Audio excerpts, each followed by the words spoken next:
Hello, everyone. Welcome to our lecture on the spinal cord and spinal nerves. Let's go ahead and get started. So here is our title slide.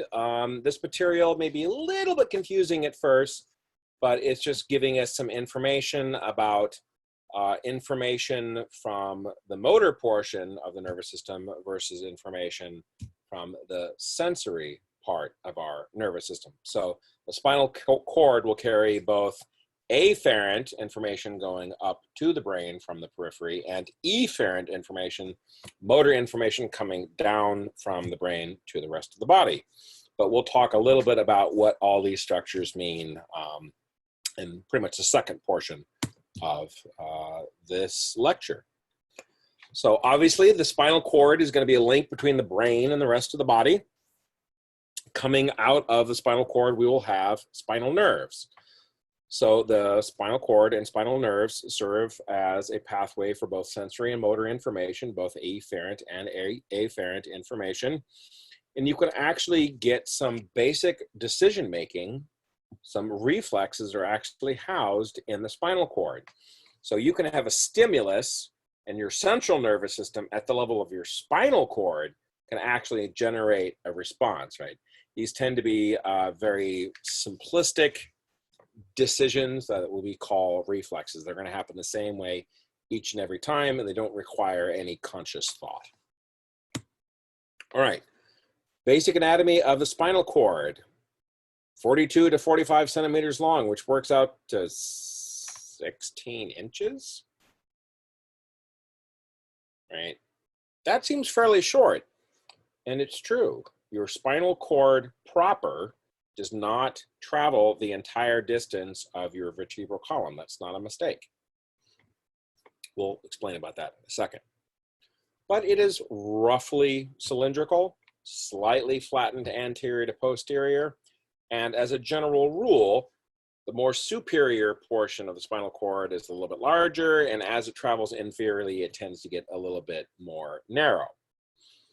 There are two depressions or grooves on the anterior and posterior surface of the spinal cord. Posterior one is called the posterior median sulcus. And then you have the anterior median fissure.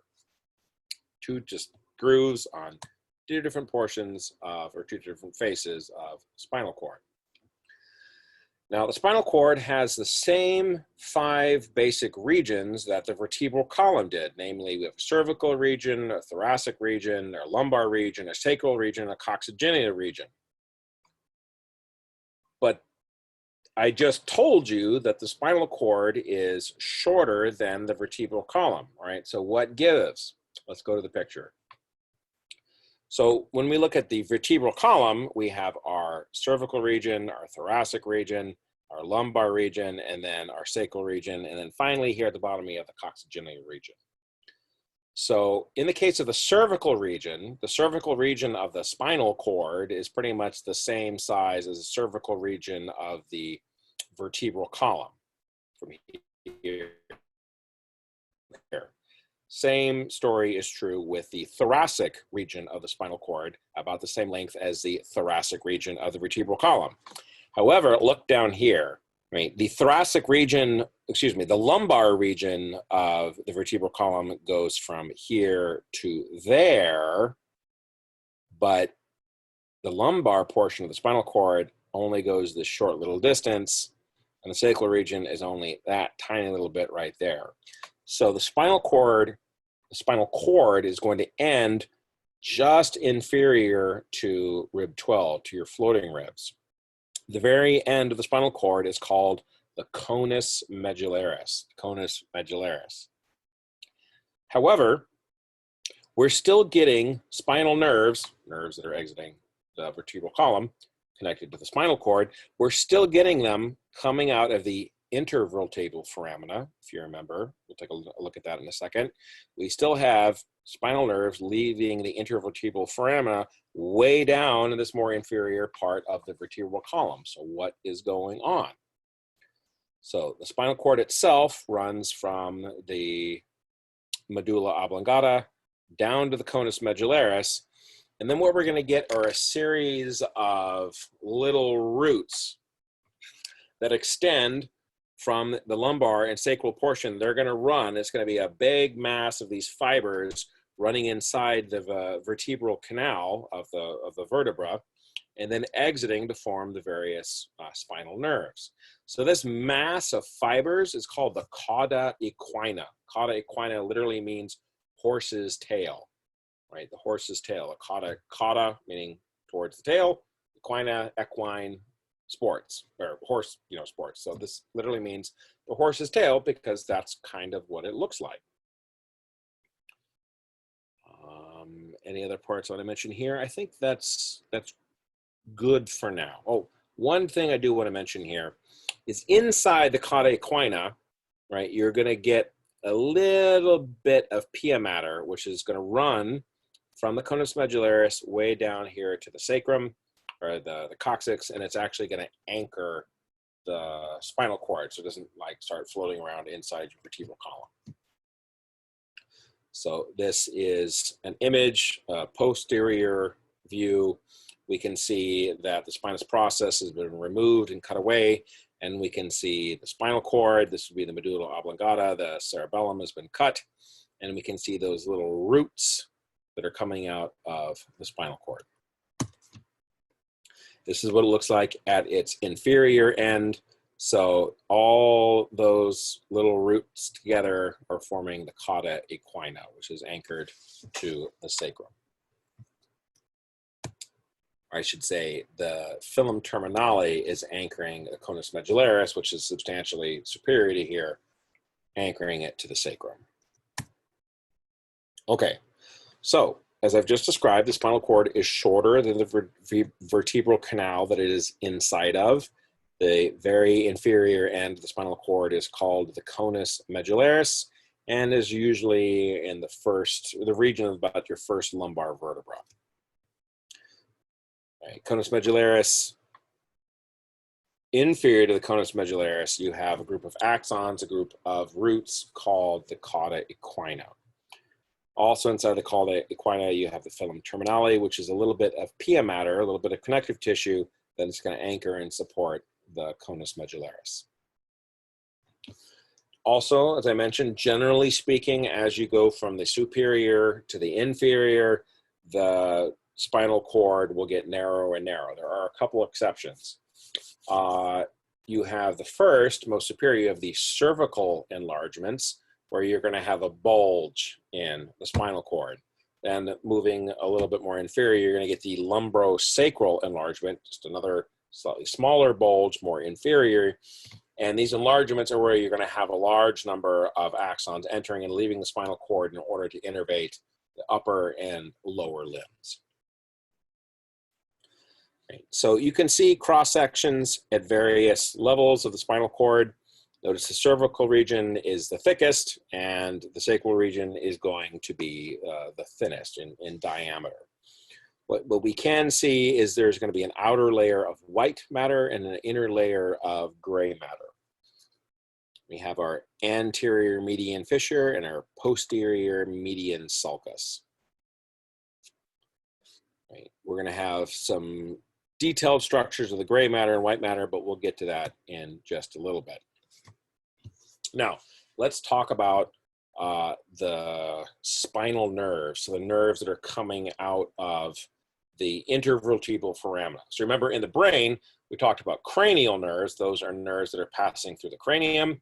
Spinal nerves are nerves that are exiting the CNS and exiting the vertebral column. Now, these numbers should be more or less familiar to you, right? 8, pretty close to 7, 12, 5, 5, 1. So we have about the same number of spinal nerves as we had vertebra, with the exception of the cervical region. If you remember, we had 7 cervical vertebra, but we're going to have 8 cervical nerves. And I'm going to explain how that works in a moment. But we had 12 thoracic vertebra, and we have 12 thoracic spinal nerves, 5 lumbar nerves, 5 sacral nerve, and 1 coccygeal nerve. So you get 1 extra cervical spinal nerve compared to our cervical vertebra. Now, more on that in a little bit, but let's talk about meninges. So the dura mater, arachnoid mater, pia mater, remember this covers the entire central nervous system, which includes the spinal cord. So we talked about this in the brain. Here we have it again down here in the vertebral canal covering the spinal cord. Now this is all pretty much review, so I won't bother going over that again, but we have a little bit different structures going on down here. So this is a superior aspect of the vertebral column, right? So we've done a transverse section and we're now looking down on it. So we can see our spinous process, our two lateral processes. We can see the vertebral foramen in which the spinal cord runs. So we can see inner gray matter, outer white matter, and on direct contact with the spinal cord, we can see the pia mater. Right? This here is the pia mater. So from here to here, we have the subarachnoid space. So in the subarachnoid space, we have these little structures here called roots. So the pink is going to be the arachnoid matter because it's superficial to the subarachnoid space. Then in between the arachnoid matter and the dura mater, we're going to have the subdural space, a potential space. And then finally out here, we're going to have the dura mater. Now, superficial to the dura mater, we're going to have another space. This is called epidural space. So not subdural space. The subdural space is the space deep to the dura mater. The epidural space is a space superficial to the dura mater. And this tends to be filled with areolar connective tissue and adipose tissue because it provides excellent protection, shock absorption, stabilization of the spinal cord inside the vertebral canal. So looking at these structures, spinal cord runs inside the vertebral foramen. First, we have the epidural space filled with adipose and areolar connective tissue. We have the dura mater, subdura space, arachnoid mater, subarachnoid space filled with cerebrospinal fluid. Also, we refined these structures here called roots. Then in direct contact with the spinal cord itself, we have the pia mater. These other structures we will talk about later. One thing I should point out, this gray area here, this is also dura mater. So this is a little fine point that tends to confuse people. This is the spinal cord, which means it is CNS, central nervous system. Once you go beyond the confines of the pia mater, once you leave the spinal cord, this stuff, all this stuff is PNS, peripheral nervous system. Just because this stuff here is covered in dura mater does not make it CNS. This thing here is the spinal cord. That is CNS. You go outside of the spinal cord to these things here, peripheral nervous system. Okay. So this is a slightly different image of the same kind of thing. We can see the spinal cord itself. This light material in direct contact with the spinal cord is the pia mater. Then we're going to have the subarachnoid space where we have all these blood vessels running. And then we have the arachnoid mater, subarachnoid space, and then the dura mater. Outside of that would be the epidural space with those tissues we had just talked about. Now, other structures to talk about, these guys here, these tiny little guys are called rootlets because they're the small one. The ones that are on the anterior surface of the spinal cord are called the anterior rootlets. The anterior rootlets will join together to form the anterior root. Likewise, on the back, we have posterior rootlets, which join to form the posterior root. Now, after the posterior root, meaning as you move laterally, we next have the posterior root ganglion. Posterior root ganglion. So it's on the posterior side of the body. What was a ganglion? Right, back in the nervous chapter, I told you to memorize the definition of a ganglion. A ganglion is a collection of neuronal cell bodies in the peripheral nervous system. So Woody, if you open this up and look inside, you're going to see the cell bodies of neurons in the peripheral nervous system. We'll come back to this. So anterior rootlets form the anterior roots, posterior rootlets form the posterior root. Then you get the posterior root ganglion. Notice there's no anterior root ganglion. That's not a thing. The posterior root and the anterior root fuse to form a spinal nerve. The spinal nerve is a structure that's leaving the intervertebral foramen. So remember, the spinal cord goes through is the vertebral foramen, right? You turn it on its side, and there's that little cup-like structure that it takes two vertebrae stacked on top of each other to make the intervertebral foramen. So now what's exiting the intervertebral foramen is the spinal nerve. I want to point out, this here is spinal nerve. That is not spinal nerve. Just that immediate area that's really, really short, once you get fusion of the anterior and posterior root, that is the spinal nerve. Once you start getting these branchy things, spinal nerve is over. Right? This thing here is called the posterior ramus, the anterior ramus, and this is the rami communicans, but we will talk about that in a little bit. Here, what we want to focus on is the pia mater is in direct contact with the spinal cord. Then you're going to have the subarachnoid space where you're going to get blood vessels, arteries, and veins, and you're going to have rootlets and roots. Superficial to that, arachnoid matter. Superficial to that, subdural space. Superficial to that, we have the dura mater. So this just says in words what I already talked about: epidural space between the dura mater and the periosteum, having areolar connective tissue and adipose, as well as blood vessels that service these tissues. Dura mater is a tough outer layer of the meninges. You have a subdural space, which is a potential space, just like we saw in the brain. Next deepest layer is the arachnoid mater, followed by the subarachnoid space, where you have cerebrospinal fluid circulating, just like we saw in the brain. Pia mater, the soft mother, the innermost layer of the meninges in direct contact with the spinal cord.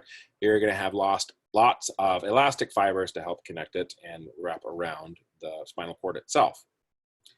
If you remember that the filum terminale was a tiny little strip of pia mater that went all the way from the conus medullaris down to the sacrum. There are other structures of pia mater, made of pia mater, that also support the spinal cord. So the ones here are called denticulate ligaments, little triangular extensions of the pia mater, which are going to run from the spinal cord to the lateral surface of the dura mater inside the vertebral canal. So let me just go to a picture, because that's kind of a mouthful to say, but it's a little bit easier to see. So there's the spinal cord. This thing here, this is the denticulate ligament, which runs from there to connect the spinal cord to the dura mater to provide lateral support to the spinal cord. Again, we don't want the spinal cord to sort of float around in the vertebral canal. So what's going to anchor, stabilize, and support it? Filum terminale at the very end, conus medullaris to the sacrum, and the denticulate ligaments are going to provide that lateral stabilization throughout the length of the spinal cord.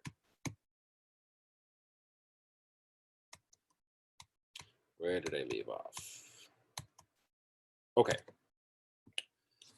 So, transverse cut through the spinal cord, we can see that we have an outer layer of white matter and an inner layer of gray matter, right? So this is different than we saw in the brain. In the brain, we had, or at least in the cerebrum, we had an outer layer of cortex, an outer layer of gray matter, then white matter, then some more gray matter. Here, no cortex, right? Just an outer layer of white matter and a deep area of gray matter. Gray matter made up of unmyelinated structures, cell bodies, dendrites, or unmyelinated axons. White matter is made up of myelinated axons. So let's start with the gray matter. In the spinal cord, you have this characteristic butterfly shape. These little projections are called horns. So this would be the posterior gray horn, because it's pointing towards the posterior. Pointing anteriorly would be the anterior gray horn, and we have lateral gray horns as well. Now, in the very center here, we have something called the central canal. Right? The central canal, if you remembered from our brain, is connected all the way up to the fourth ventricle, and it's a space connected to the whole system of ventricles that goes right straight down through the entire length of the spinal cord, filled with cerebrospinal fluid. there's a little bit of gray matter around that central canal, and that's called the gray commissure, or gray commissure. So this is where the right side of the gray matter of the spinal cord can connect to and cross over to the gray matter on the left side of the spinal cord. So we have posterior, lateral, anterior gray horns, and in the middle we have a gray commissure surrounding the central canal of the spinal cord. Now, taking a step superficially, we can get to the white matter. And here we're going to have structures called funiculus. Again, if you look back at that definition, a funiculus are a collection of tracts. What was a tract? A tract was a collection of axons in the CNS, right, in the central nervous system. Here's spinal cord, so we're in the CNS. Moreover, it's a collection of tracts in the CNS that have a common function or common purpose. So what you see when you look at this is funiculus based, the names are based on the position. Posterior funiculus, lateral funiculus, anterior funiculus. And again, we have another area where you can have crossover of myelinated axons from the right side to the left side. And again, that's going to be called a commissure. So gray commissure crossing over is going to take place with unmyelinated axons. And in the white commissure, you're going to have crossing over of myelinated axons from one side to the other. So most of these structures are based white or gray, and its position in the spinal cord. So if we look at this histological slide here, we can see the gray matter is dark, the light matter is white. It kind of depends on what type of stain you use. This happens to be a hydrophilic stain, means it likes water, right? So it likes the gray matter, it's going to stain the gray matter. Remember, what is myelin? Myelin is lipid, right? This stain likes water, it doesn't like fat, so it gets repelled from the fat, which is why the white matter looks white. You don't need to know the particulars of the stain, but I want you to know that just because something is dark doesn't necessarily mean it's gray matter. If they used a chemical stain that liked fat, then the gray matter would be light in color and the white matter would be dark in color. So just keep that in mind, that color isn't necessarily your friend when you're looking at a real stained tissue slide. This one is nice because the darker material is the gray matter and the lighter material is the white matter. Just don't get tricked when you're looking at the slides. So we can have our anterior gray horns, or posterior gray horn, our gray commissure, lateral gray horn. Likewise, we can have our anterior funiculus, lateral funiculus, and posterior funiculus. So one of the things that you want to keep an eye out for is if this thing gets rotated 180 degrees. One of the ways that you can identify anterior from posterior when you look at these kinds of slides or structures is, generally speaking, the posterior gray horn is going to reach the posterior surface of the spinal cord. So in other words, the posterior gray horn is going to touch the edge of the spinal cord. The anterior gray horn will not. See, there's a big area of white matter between the anterior gray horn and the anterior surface of the spinal cord, whereas back here, the posterior gray horn pretty much touches. Also, when we look at this, we can see some other pretty cool structures. What's that right there? That is the dura mater, right? What's that right there? Subdural space. What's that right there? That's the arachnoid matter. What's this? Subarachnoid space. And then the pia mater in direct contact with the spinal cord. Notice, what's this thing right here? It's a rootlet. Right? Specifically, it's the posterior rootlet. How do I know? Because of the position of the posterior gray horn. Notice, posterior rootlets, and in fact, anterior rootlets are deep to the arachnoid mater because they're found inside the subarachnoid space. All right, that is a short introduction to the spinal cord. We're going to pick up next time. See you soon.